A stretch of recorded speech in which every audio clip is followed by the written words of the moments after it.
भाजप सोडून कुणाशी युती चालेल? हो, मी पेपरला ते वाचलं. मग आता पवार साहेबांनी एक हात पुढे केला असं म्हणायचं का?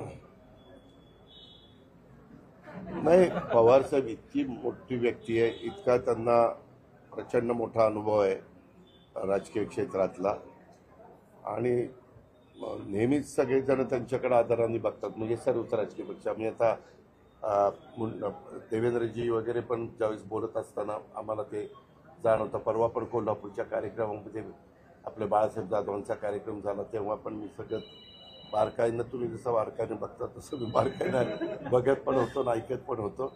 तर त्यावेळेस पण तसं मला जाणवलं. तर नंतर ते म्हणाले की किंवा आज देश पातळीवर जे वरिष्ठ सर्वात नेते आहेत त्याच्यात जे 18 नेत्यांची नावं घेतली जातात ते पवार साहेबांचं साहजिकच नाव वरच्या क्रमांकावर असतं.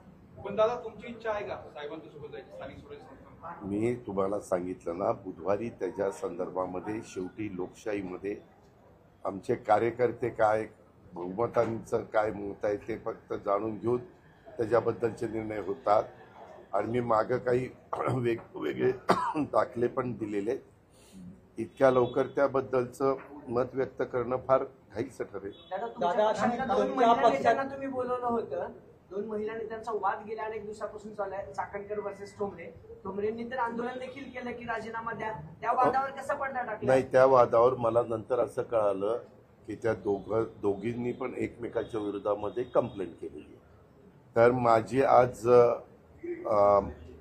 CP मला भेटायला आले होते, कर्टसी म्हणून. मध्ये काही घटना पुण्यामध्ये काही गोळीबार वगैरे, गोळीबार नाही म्हणजे तुम्हाला जे त्याला नाव द्यायचं आहे ते द्या, तशा घटना घडल्या. म्हणलं हे काही बरोबर नाही. पुणे विद्येचं माहेरघर, सांस्कृतिक शहर, राजधानी म्हणून ओळखली जाते. ह्या सगळ्या गोष्टी असताना पुणेकरांना हे अजिबात आवडत नाही. तुम्ही कुणाचाही मुलायचा ठेवू नका. कुठलाही राजकीय कुणाचा दबाव जर तुमच्यावर असेल तर त्यालाही तुम्ही अजिबात महत्त्व देऊ नका. तुमच्या सद्विवेक बुद्धीला स्मरून संविधानाने, कायद्याने, घटनेने जे सांगितलेलं आहे जरा पाणी ते करण्याचा प्रयत्न करा, असं मी त्यांना सांगितलं. आणि म्हणलं मला पण एक लोकप्रतिनिधी म्हणून हे आवडत नाही. शेवटी माझी पण भूमिका म्हणलं स्पष्ट असते.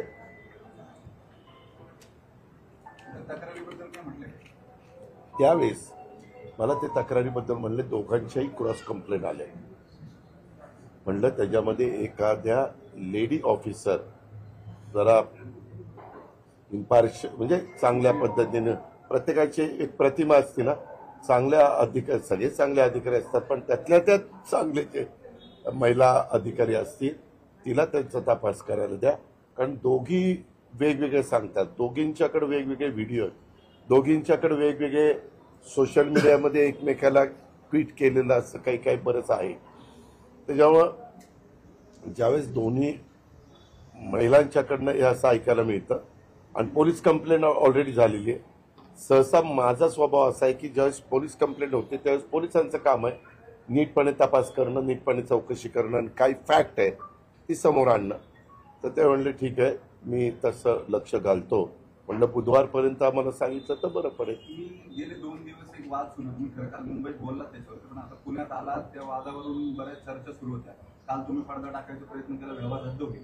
पुन्हा एक नवीन पत्र आलं की 21 आणि 21 म्हणजे 42 रद्द करायचे असे म्हणून 42 कोटी रुपये भरावे लागते, त्याशिवाय व्यवहार रद्द होणार.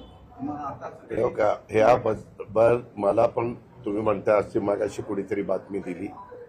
एक तर व्यवहारच तसा व्यवहारच तो झाला नाही.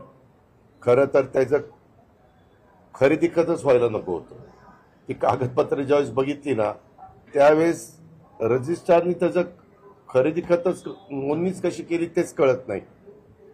असे बऱ्याच गोष्टी आहेत. परंतु मुख्यमंत्र्यांना माझ्या कानावर ही गोष्ट आली त्यावेळेस मी लगेचच सांगितलं की कुणी जरी असलं तर त्याच्या योग्य पद्धतीने चौकशी झाली पाहिजे. कारण मला पण गेल्या 35 वर्षाच्या राजकीय जीवनामध्ये अनेकदा आरोप झाले. आरोप सिद्ध तर झालेच नाही पण माझी बदनामी प्रचंड झाली. म्हणजे काही काही आरोपाच्या बद्दल तर निवडणुका जवळ आल्या की ते सुरूच व्हायचं, निवडणुका संपल्या की पुन्हा ते थंड व्हायचं, असे ते सगळे प्रकार तुम्हाला पण माहिती आहे. आता ह्यामध्ये म्हटलं ह्याची नीट चौकशी, म्हणजे जे काही चौकशी नियमाने करायची असते, ज्या डिपार्टमेंटची ती करा, ती त्याबद्दल मुख्यमंत्र्यांनी निर्णय घ्यावा. मुख्यमंत्र्यांनी निर्णय घेतला, FIR पण दाखल केला. 2 FIR वेगवेगळ्या ठिकाणी दाखल झाले. त्याच्यामध्ये एक राज्य सरकारचा तहसीलदार आहे, त्यांनी पण काही चुका केलेल्या आहेत. आपल्या अंडी उगवण केंद्र आहे ना, तिथलं पण बोपडीचं काही असं चुकीचं केलेलं आहे आणि त्याच्यातून FIR दाखल करून तिघांची नावं पण त्याच्यामध्ये सांगितली गेलेली. काल काहीतरी तिथं छापा पण पडलेला होता, रेड पडलेली होती त्या नोंदणी कार्यालयाच्या तिथं बावधनला. तर ते त्यांच्या पद्धतीनं कामाला लागले आणि मला वाटतं ॲडिशनल चीफ सेक्रेटरी रेव्हेन्यू आपले पुणे विभागीय आयुक्त, महसूल आयुक्त, जिल्हाधिकारी, नंतर जमावबंदी आयुक्त, जॉईंट असे IGR, ते असे वेगवेगळे लोकांची कमिटी केलेली आहे आणि त्यांना 1 महिन्याची काहीतरी मुदत दिलेली आहे आणि काय काय त्यांनी तपासायचं हेही सांगितलेलं आहे. कारण पुन्हा अशा प्रकारचे व्यवहार होऊन त्याच्यामध्ये शासनाचं पण नुकसान होता कामा नये किंवा जे व्यवहार करताच येत नाही, ज्याची नोंदणीच होऊ शकत नाही कागदपत्रावरून, ते पण करण्याच्या बद्दलचं धाडस काहींनी दाखवलेलं आहे. ते कशामुळे दाखवलं, त्याच्यामध्ये कोणी फोन केलाय का, कोणी दबाव आणलाय का, अशा पद्धतीनं ते सगळं तपास करायला सांगितलेलं आहे आणि त्याबद्दलचा आदेश पण काढला. मी म्हणजे शासनाचा जो आदेश निघतो ते एक कॉपी, एक मुख्यमंत्र्याला जाती, 2 DCMला जाते, असे रेव्हेन्यू मिनिस्टर जाते, त्याची कॉपी पण मला मिळाली. त्याच्यामुळे त्यांनी त्यांचं काम सुरू केलेलं आहे. आता आपल्याला त्याची चौकशी झाल्यावर वस्तुस्थिती कळेल.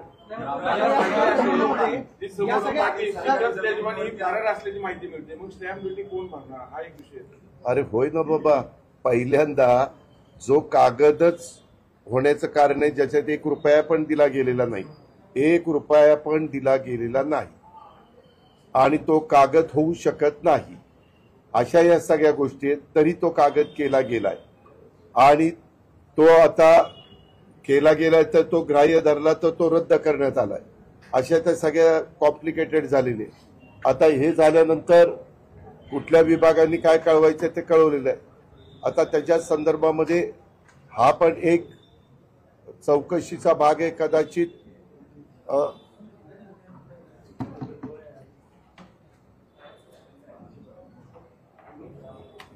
तहसीलदार पुणे शहर कोण सूर्यकांत येवले यांचे कामकाजाच्या अनियमिततेबाबत खडक पोलीस स्टेशन येथे दाखल FIR मध्ये नमूद बोपोडी येथील ऍग्रिकल्चर डेअरी जमिनीच्या बाबत. तिथं आमच्यातलं तर कुणाचा संबंध नव्हता, परंतु काही मीडिया चॅनल्सनी त्याच्यामध्ये आमच्याही कुटुंबाचा तिथं उल्लेख केला, चुकीची बातमी ती चालवली. माझे एवढीच मान्य आहे, परंतु त्यांनी इकडच्या ह्याचा इकडचा दाखला दिला. तसं बघितलं तर त्या व्यवहाराशी त्यांचा दुरान्वय देखील काडीचा नकाचा पण संबंध नाहीये. माझी एवढी ह्यामध्ये आम्हाला अशी माहिती मिळाली की हे प्रकरण त्यांनी 2005 का 6लाच पॉवर ऑफ अटर्नी घेतली, म्हणजे 19 वर्षापूर्वी का 5 CR म्हणजे करोडला घेतली. अशा या सगळ्या गोष्टी आहेत. पण आता चौकशी केल्यानंतर त्याच्यातली काय वस्तुस्थिती, कारण जे चौकशीमध्ये अधिकारी नेमले ते अतिशय स्वच्छ प्रतिमेचे आणि प्रशासनामध्ये चांगली इमेज असणारी आहे. त्याच्यामुळे त्याबद्दल आता आपल्याला महिनाभर थोडस त्या ऐका ना, ते मला आता माझी ती नोट नाही तर मी तुम्हाला दाखवलं असतं. राज्य सरकारनी पण त्यांनी काय काय चौकशी करावी अशा प्रकारच्या ह्याची पुनरावृत्ती परत होऊ नये म्हणून कुठल्या कुठल्या डिपार्टमेंटनी जी काळजी घ्यायची त्याच्याही बद्दल त्यांनी चौकशी करून अहवाल द्यायला सांगितलं. दादा, या सगळ्या संपूर्ण राज्याला प्रकरणात तुमच्या बँकेची कामाची भरली पद्धत नाही म्हणून माहिती आहे. गुन्हा दाखल मात्र झाला. मात्र या- जो मूळ बोगस दस्त आहे त्या प्रकरणात कुठल्याही पद्धतीचा अजून गुन्हा दाखल झाला नाही. अर्थात जिल्हाधिकाऱ्यांनी तसं स्वतःहून त्यांची चौकशी समिती नेमली आहे. बोगस दस्ताच्या संदर्भात ऐका ना, गुन्हा दाखल करण्याचं अपेक्षित होतं. त्याच्यामध्ये आता चौकशी नेमलेली आहे. आता जो रेव्हेन्यू डिपार्टमेंटचा बॉस आहे प्रशासनामधला, अशा सगळ्या गोष्टी आहेत. त्याच्यामुळे आता त्या संदर्भात ह्याची सगळीच माहिती इत्थंभूत सीएम साहेबांनी पण ह्याच्यामध्ये अतिशय कडक भूमिका घेतलेली आहे. दादा, विरोधक ज्या तुमच्या पद्धतीने कामाची टीका पद्धत करतात, सगळ्यांना यात माहिती आहे. रोहित काल पवार, तुम्ही प्रिया पत्रकार सुळे परिषदेमध्ये येऊन शरद तुमची पवारांनी भूमिका मांडली. जेव्हा आता दुपारी प्रश्न विचारला तेव्हा थेट उत्तर दिलं नाही. सुप्रिया सुळेंनी पार्थ पवारांची बाजू घेतली. रोहित पवार यांनी ट्विट करतात त्यांनी या प्रकरणात एकही ट्विट इतक्या दिवसात केलं नाही. तर कुटुंब म्हणून एकूण तुम्ही सगळेजण एकत्र असल्याचं जे चित्र दिसतंय तर तशी काही चर्चा झाली होती का? आणि या माझी पद्धतीला कुणाशी पण चर्चा झालेली नाही. यांचं- मला तर पहिल्या दिवशी तर काहीच माहित नव्हतं. मी आपला नेहमीसारखा सकाळी 7ला तिथं जाऊन एक मिनिट डोमला बसायचो आणि दिवसभर माझं कसं असतं, एकदा मी त्या कामामध्ये मनावर घेतलं तर आज पण आपण सकाळी काही मित्र मला भेटले. मी म्हणलं की माझं सगळं संपल्यावर मी तुम्हाला भेटेल, कारण इथून जुन्नरचा माणूस 2 तास जायला लागतो, भोर राजगड जे वेगवेगळ्या भागातले. त्याच्याकरता तुम्हालाही वेळ लागला, कारण आज पण आता ते कडू पाटलांच्या घरातलं काहीतरी रिसेप्शन आहे, ते लग्न झालं. दादा, तुमच्या लेखी या केसमध्ये पार्थ पवार सकृतदर्शनी दोषी आहेत की नाही? त्यामध्ये कागदपत्र सगळी न बघता, खरं काही आम्ही व्यवहार ज्यावेळेस करतो त्यावेळेस टॉपचे जे वकील असतात त्यांना ते सगळं तपासायला सांगतो, त्यांना ते सर्च करायला सांगतो. आणि त्यांनी ते सर्च आणि तपासलं आणि त्यांनी सांगितलं की नाही बाबा, ही जमीन तुम्ही घेऊ शकता, तर आपण पुढं पावलं टाकतो. असं सगळ्याच गोष्टी रे. त्याच्यामध्ये कधी कधी नोटीस पण देतात की बाबा ही जमीन अशा या जमिनीच्या संदर्भामध्ये कुणाचं काही आक्षेप आहे, म्हणणं आहे वगैरे वगैरे असं केलं जातं. तशा कुठल्याच गोष्टी इथं केल्या गेल्या नाही आणि मला हा व्यवहार झालेला माहिती नव्हता, नाही तर मीच सांगितलं असतं की असलं करू नका. मात्र दादा, या सगळ्या प्रकरणामध्ये आज पवारसाहेब बोलताना असं म्हणाले की 12 जणांवरती गुन्हा दाखल करावा अशी विरोधकांची मागणी आहे. पवारसाहेब म्हणाले की राज्याचे गृहमंत्री सांगू शकतील, मुख्यमंत्री असं म्हणाले की हे प्रकरण गंभीर आहे, तर मग पार्थ पवारांवरती गुन्हा का दाखल नाही याचं उत्तर गृहमंत्री देतील. मात्र या सगळ्या प्रकरणामधून तुम्हाला अडकवण्याचा किंवा राजकीय दबाव तुमच्यावरती टाकण्याचा प्रयत्न केला जातो असं वाटतं? असं काही मला वाटत नाही. मी त्याच्याबद्दल चंद्रशेखर बावनकुळे यांचं स्टेटमेंट बघितलं. त्यांनी असं सांगितलं की त्या व्यवहारात ज्यांनी कोणी ते रजिस्ट्रेशन केलं कागदपत्र न बघता, ज्यांनी तिथं रजिस्टर ऑफिसमध्ये जाऊन सह्या केल्या, त्याच्यामध्ये 3 लोक त्यांना मिळाली आणि मग त्या 3 लोकांच्यावर त्यांनी FIR केली. सह्या करणारा, दुसऱ्या पण सह्या करणारा आणि तिसरा हे रजिस्ट्रेशन करणारा, असं ते झालंय. आणि त्याच्यामुळं ही गोष्ट स्वतः रेव्हेन्यू मिनिस्टरनी सांगितलेली मी ऐकली. त्याच्यावर ह्या 3घांच्यावर FIR दाखल झाला. कंपनीचे आकडे जे आहेत त्या आकड्यांमध्ये पार्थ पवार हे 99% आहेत आणि 1% दिग्विजय पाटील. त्यांना ते अधिकार दिलेले होते व्यवहाराचे. मात्र ज्यांच्यावरती 99% जे 99% मालक आहेत त्यांच्यावरती कुठली कारवाई झाली नाही आणि 1%चे मालक आहेत त्यांच्यावर कारवाई झाली. त्यामुळे पार्थ पवारांवरती कारवाई करावी अशी मागणी अंबादास दानवेंनी केली. हे का ज्यावेळेस चौकशी करतात, अंबादास दानवे हे विरोधी पक्ष नेते होते माजी, यांना निवडणुकीच्या काळामध्ये अशा कुठल्या बातम्या मिळाल्या की त्याला खतपाणी घालणं हे त्यांचं काम आहे. त्याच्यावर ते त्यांच्या पद्धतीनं म्हणणार. शेवटी सरकारचे प्रमुख आणि प्रशासन हे कायद्याच्या नियमाच्या चौकटीमध्ये पुढे जातं. उद्याच्या चौकशी झाल्यानंतर दूध का दूध पाणी का पाणी पुढे होईल ना. इव्हन एकनाथराव शिंदेंनी पण तेच सांगितलंय किंवा त्यांना विचारलं तुमच्यासारख्या पत्रकार मित्रांनी, एकदा चौकशी होऊ द्या आणि चांगली टीम लावलेली आणि कुठेही सरकारने त्याच्यामध्ये FIR करायला दिरंगाई लावली. तुम्ही बघा सगळ्या गोष्टी तातडीनं त्याच्यामध्ये केलेल्या आहेत. दादा, काल तुम्ही घोषणा केली की व्यवहार रद्द झाल्याची माहिती तुम्हाला दिली गेली, पण प्रत्यक्षात तो व्यवहार रद्द झालेलाच नाही असं मतदान शुल्क कार्यालयाने सांगितलं. मला काल तशी बातमी कळली गेली म्हणून मी तुम्हाला सांगितलं. तिथं जाऊन त्यांनी सह्या केल्या म्हणून कळलं. आता ते कळल्यावर मी सांगितलं. आता त्याच्यामध्ये काय झालं पुढं काय नाही झालं, आज सुट्टी आहे, उद्या सुट्टी आहे, आणि आता चौकशी होणार आहे. त्याच्यावर चौकशी करणारी समिती महत्वाची आहे. ती आता याच्यात बारकाईने चौकशी करेल. आता यातले दोन्ही गुन्ह्यांमधला गंभीर विषय हा आहे की या दोन्ही या सरकारच्या मालकीच्या जमिनी आहेत. उतार्यावरती सरकारचा कब्जा हक्क आहे.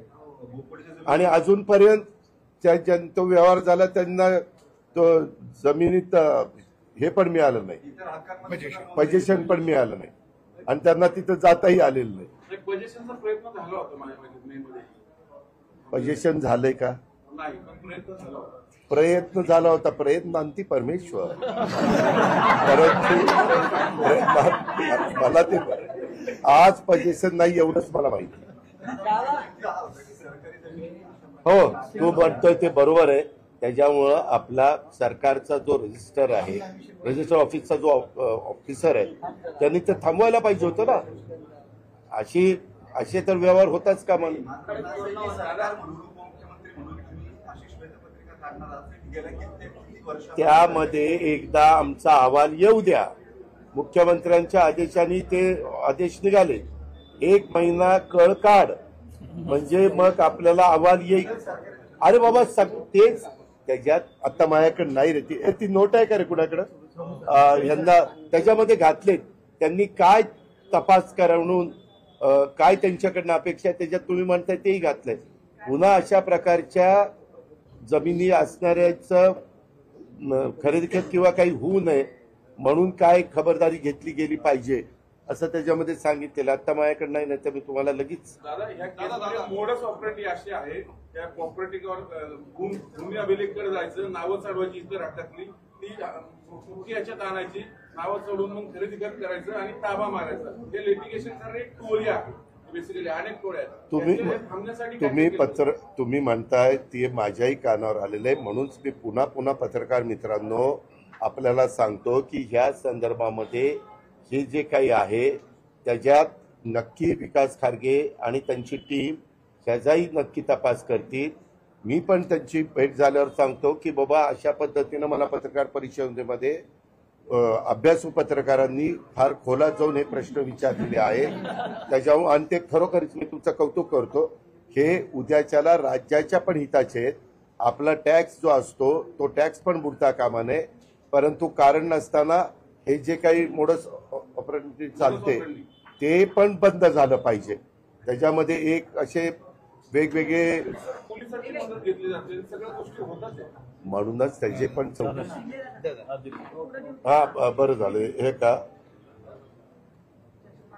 ते चौकशी समिती प्रस्तुत प्रकरणात अनियमितता झाली किंवा कसं याबाबत चौकशी करा. प्रस्तुत प्रकरणी अनियमितता झाली असल्यास आढळल्यास संबंधित जबाबदारी निश्चित करून त्यांच्यावर कारवाई करण्याची शिफारस करा. प्रस्तुत प्रकरणी अनियमितता झालेली आढळल्यास सदर जमीन पूर्वस्थितीवर आणण्यासाठी उपाययोजना सुचवा. भविष्यात आता हे नीट ऐका. भविष्यात अशा प्रकारची प्रकरणे पुन्हा उद्भवू नयेत यासाठी देखील काय उपाययोजना करणं गरजेचं आहे हेही आपण सुचवा असं ते त्याच्यात घेतलेलं. मला हे वाक्य आठवत होतं. त्याच्यावर तुम्ही जे म्हणताय त्याबद्दल ते त्याच्यात अंतर्भाव होतोय आणि मग ते तसं केलं आणि त्याच्यात अप्पर मुख्य सचिव महसूल मुद्रांक नोंदणी विभागीय आयुक्त पुणे विभाग, जमावबंदी आयुक्त आणि संचालक भूमी अभिलेख नोंदणी महानिरीक्षक मुद्रांक नियंत्रक पुणे, जिल्हाधिकारी पुणे, सहसचिव मुद्रांक महसूल व वन विभाग मुंबई, सदस्य सचिव अशी ती कमिटी आहे. त्याच्या दादा तुम्ही आता ह्यापुढे पाच पवारांना काही सल्ला दिलाय का? जो काही व्यावहारिक काय सांगितलं? नाही हो का कुणालाही मी तर एक सल्ला कालच दिलेला आहे प्रशासनाला.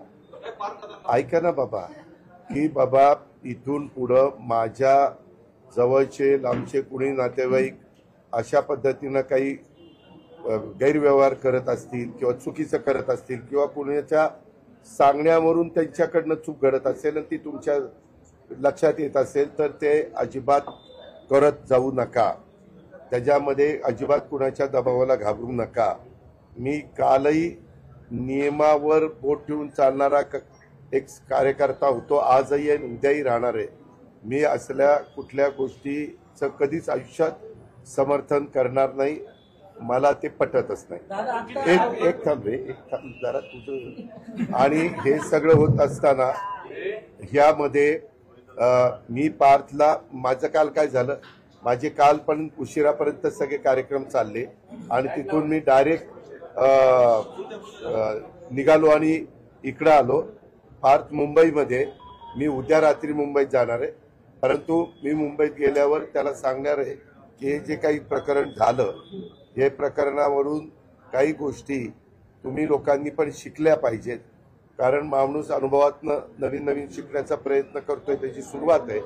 तर पुन्हा अशा कुठल्याही पद्धतीनं काही लोकांनी काही फार आपला ज्यांच्यावर विश्वास असतो त्यांनी विश्वासाने काही गोष्टी सांगितल्या तरी त्याच्यातल्या तज्ज्ञ माणूस जो असतो, भले त्याला फी द्यावी लागली तरी चालेल, म्हणजे वकिलांना वकील सल्ला द्यायला, ॲडवाईस द्यायला हे करतात ना, त्याच्या प्रकारचा चांगल्या आपल्याकडे चांगले ॲडवायझर आहेत, चांगले वकील आहेत, चांगली टीम आहे, त्यांचा सल्ला घ्यावा आणि पुढे जावं. तुम्ही त्या दिवशी पहिल्या दिवशी क्लिअर केलं, पहिल्या दिवशी तुम्ही सांगितलं होतं की बाबा हा व्यवहार झालाय तो चुकीचा आहे आणि हा व्यवहार होत असताना मला माहिती नव्हतं. 300-400 कोटी रुपयांचा व्यवहार होताना वडील म्हणून पार्थ पवारांनी तुम्हाला विचारलं नाही का की एवढे पैसे मी इन्व्हेस्ट करतोय ह्या प्रोजेक्ट? अरे पैसे सुद्धा इन्व्हेस्ट केले नाही तर कशाचं? अरे 1 रुपया इन्व्हेस्ट केला नाही बाळा, मी ते सगळं बघितलं. 300 कोटी कशाला म्हणतात? 1 रुपया, त्याच्यात तेच मला कळत नाही की त्या समोरच्या पार्टीने पण 1 रुपया न घेता कसं काय हे केलं, काय ते गडूभंगालच आहे. अहो म्हणून त्याची चौकशी करतोय ना बाबा. आता कोण फसलं, प्रश्न विचारणारा फसला का आणखी कुणी फसलं ते विचारतोय. दादा आता कोण चौकशी केल्याशिवाय करणार नाही. चुकीचे लोक अधिकारी होते का आणखीन कोण होते ते चौकशी झाल्यावर सांगतो ना, अशीच प्रेस कॉन्फरन्स घेऊन सांगतो. दादा ते आता सनी फुलमाळी भेटला, ते नंदीवाल्याचा पोरगा आहे, गोल्ड मेडल, काय बोलले, आश्वासन काय देणार आहे तुम्ही त्याला? अरे त्याचं कौतुक केलं, त्याला शुभेच्छा दिल्या, त्याला शॉल दिली आणि आपण अशा पद्धतीनं वेगवेगळी मेडल मिळवल्यानंतर जागतिक स्तरावरचं मेडल, तू समजा ऑलिम्पिकचं किंवा विश्वविजेत्यामध्ये तुझी गणना झाली तर तुला आम्हाला 2.25 कोटी रुपये द्यावे लागतात.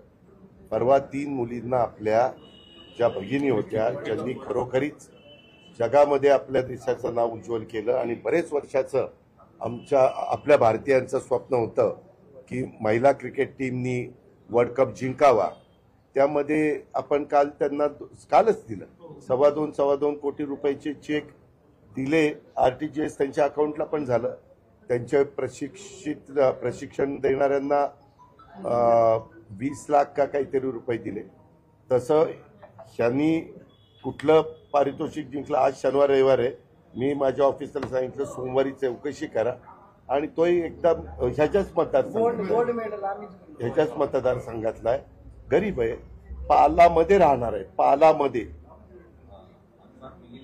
आम्हीच जाऊन केली होती बातमी पालक तेच. अरे बातमी करणं हा तुझा जन्मसिद्ध हक्क आहे.